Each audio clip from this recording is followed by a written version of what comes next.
Hey, what's up, mommies? This is Mommy Jen and welcome back sa aking YouTube channel.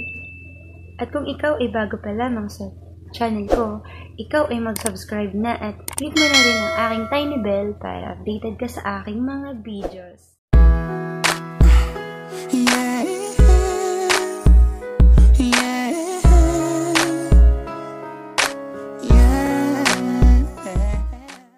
I-share ko lang sa inyo yung experience ko dun sa panganay ko nang ipinagbubuntis ko pa lang yung aking panganay. Ayun. Naranasan mo yung mga morning sickness.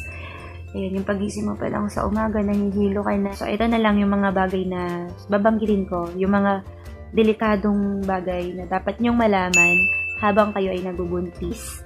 Ayan, unang-una. Kapag matigas yung tiyan mo, consult mo agad ang iyong doktor, or mas maganda kung may cellphone number kayo ng iyong doktor. Ayan, agad-agad nyo siyang matatanong kung bakit tumitigas yung tiyan mo, yung ganyan-ganyan. Agad-agad nagte-text ako sa doktor ko or sa mga staff niya sa clinic niya. Ayun, agad naman nagre-response ang mga staff sa clinic or ang doktor ko. Minsan, nagkaka-chat kami. Ayun. At saka medyo kasi minsan nakakatakot din yung mga ganong experience. Dapat palagi kang umiinom ng tubig. Yun din ang advice sa akin ng doktor ko. Palaging nakaprutas, gulay. Avoid muna tayo sa mga salty foods, yung mga sweets, ganyan. Bawal muna sa mga sweets like chocolate, soft drinks, may mga caffeine. Nagkaroon pa ako ng UTI. Ayan, nagkaroon pa ako nun. Naggamot pa ako nun. Kasi yun talaga ang hanapin ko nung buntis ako. Kaya nagkaroon ako ng UTI. Ayan. Iwasan nyo yun. Masyadong pagpapagod, pagbubuhat na mabigat habang buntis ka. Ayan, nakakatakot din. Baka magpaanak ka ng maaga or ma-stress ka. Yung ganun, bawal din yung magpaka-stress. Kasi nagiging cause din siya ng maagang panganganak na. Disclaimer lang po. Base lang sa mga sinabi sa akin ng OB-GYN ko. At base lang din po sa mga experience ko ang mga sinasabi ko. Ayan, hindi po ako expert. Disclaimer lamang po. Ayan. Ay, naulit ko po, kapag meron kayong hindi magandang nararamdaman sa inyong pagbubuntis, better to consult your OB-GYN. Yung sinasabi nila, kapag nag-leak yung panubigan mo, kapag ihi ka ng ihi, yun na daw yung signs na malapit ka ng manganak. Ayan, yung kapag ihi ka na ng ihi, hindi ka na makatulog, bukod sa humihilab yung tummy mo, tapos lagi kang ihi ng ihi. Baka panubigan mo na, nag-leak na yung panubigan mo. Consult mo na rin sa OB-GYN mo. Kaya sabi ko, dapat meron kang cellphone number ng iyong doktor or ng iyong midwife. Ayan. At saka, isa pa, palagi ka dapat handa. Naka-ready palagi yung pag-birth month mo na, naka-ready na yung mga dadalahin mo sa hospital kung saan ka manganganak. Like yung mga cottons, yung mga baby dress, yung diaper, yung wipes, yung mga dadalahin mo, naka-ready na dapat yun. Para, case of emergency, manganganak ka na pala, naka-ready na, agad-agad na madadala mo na yun. Na-experience ko nun, yung gabi, pa yung morning.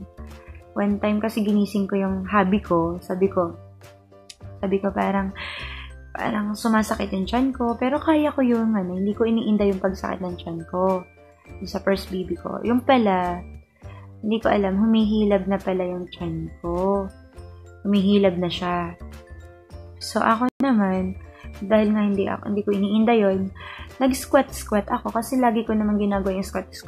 Advice din kasi ng OB-GYN ko na mag-squat ako kasi nga daw, pag ina-IE ako, maliit daw yung sipit-sipitan, yung ganun-ganun. Kaya, sabi nila, malayo pa, hindi pa ako manganganak nun. Kaya, kailangan more on lakad-lakad, ganun-ganun. Kasi nga, hindi pa open cervix.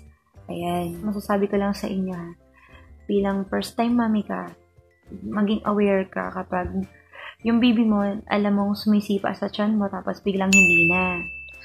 ayun, maging ano ka doon, maging alert ka doon. Kasi meron akong nakasabay na nagpa-check up ako nun sa OB-GYN ko. Kasabay ko yung mag-asawa.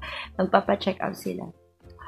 Tapos, napansin ko rin naman na masaya sila, magpapa-check up sila. Pumasok na sila sa IE room. Ayun, tapos na-check up si mami, buntis. Ayan. Paglabas nila, umiiyak na sila. Paglabas nila ng room ni doktora, umiiyak sila mag-asawa. Tapos, agad-agad sila ay parang ni-repair sila sa isang hospital. Ayan. Nagtanong ako sa secretary kung bakit sila umiiyak. Tapos, ang sagot sa akin ng secretary, sabi ng secretary sa akin, kasi nga, 1 week na daw na hindi gumagalaw ang baby sa tiyan ni maming buntis, hindi pa nila ito alam. Hindi sila aware. So, ibig sabihin nun, hindi na pala gumagalaw yung baby sa tiyan. So, ibig sabihin ay patay na si baby sa tiyan ni mami. Dahil sa hindi na ito gumagalaw. Kaya ni-repair sila sa hospital kung saan si mami ay iraras pa. Okay. Tapos nung kinagabihan, kinenta ko yan sa hubby ko. Tapos sabi na, tandaan niya ng hubby ko. Tapos ilang days pa hinihintay ko lang din yung mag-labor ako. Excited na rin kasi ako makita yung baby ko nun. Kasi nga, first baby namin eh. Tapos yun, nung time nung morning, sabi ko sa hubby ko, parang sumasakit yung tiyan ko, parang hindi na rin kasi ako nang makatulog, ihi din ako ng ihi. Siguro nakaka-4 na balik ako sa CR, hindi ako makatulog, ihi ako ng ihi. Sabi ko sa asawa ko, parang hindi na gumagalaw yung baby namin sa tiyan ko. Tapos yun, sabi ng hubby ko, text ko yung OB-GYN ko. Nagpabili sila ng chocolate sa asawa ko. Ayun, bumili asawa ko ng chocolate, pinakain sa akin habang nandun kami sa clinic at sinecheck ako ng doktora ko. Tapos pinipitik-pitik nila yung tiyan ko. Gumagalaw ng konti yung baby ko sa tiyan pero nawawala ulit. So, kinabahan din yung doktor ko. Ang sabi, tinawag niya yung asawa ko. Pinatawag niya yung asawa ko. Sabi ng doktora ko,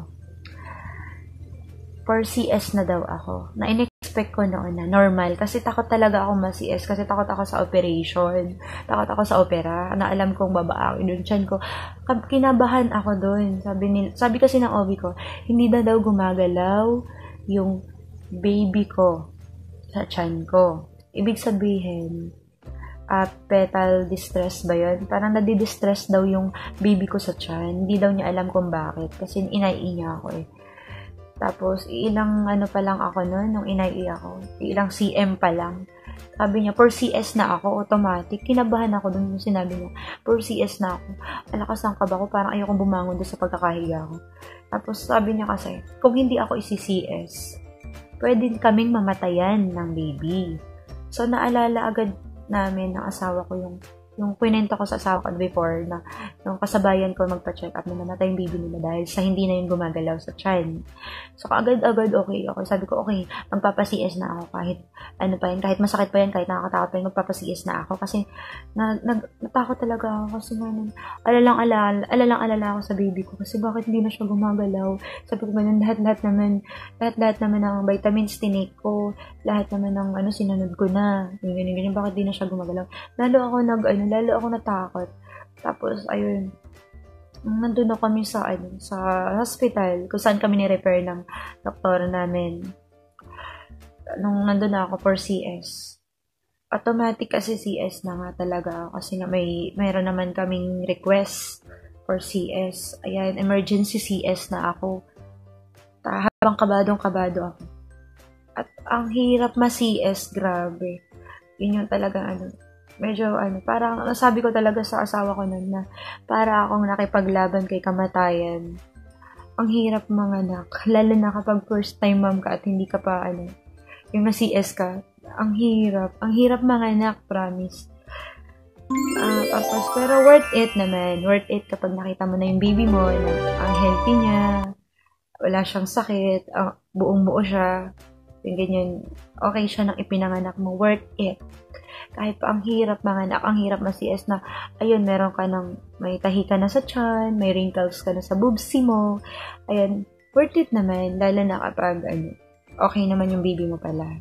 And, nga pala ha, kung bakit ako na-CS, kung bakit hindi na gumagalaw si baby sa tiyan ko, mga mamis, kapag ganun na. Ang nangyari kasi dun is, na-distress daw, sabi ng doktora ko nun. Ang sabi ng doktor ko, nung nanganak ako, siya daw ay nakapulupot yung umbilical cord. Ayan, kung bakit na-CS si baby. Nakapalupot na yung pusod niya sa leeg niya. Kaya pwede na siyang mamatay kung hindi siya naagapan at hindi ako na-CS agad. Kaya mas, good thing talaga. Good thing talaga, may number kami ng clinic, ng doktor ko, para updated siya talaga kung halimbawa ganun, or emergency na pala. At least, alam natin, di ba, mga mamis.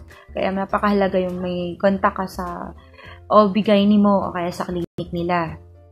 Dapat updated ka. Huwag nating babaliwalain yung mga ganong experience, yung mga ganong, yun lang naman yung advice ko sa inyo bilang first time mommy ka. Ayan, at yun lamang po. At kung hindi ka pa nakasubscribe sa channel ko, ikaw ay mag-subscribe na at click mo na rin ang ating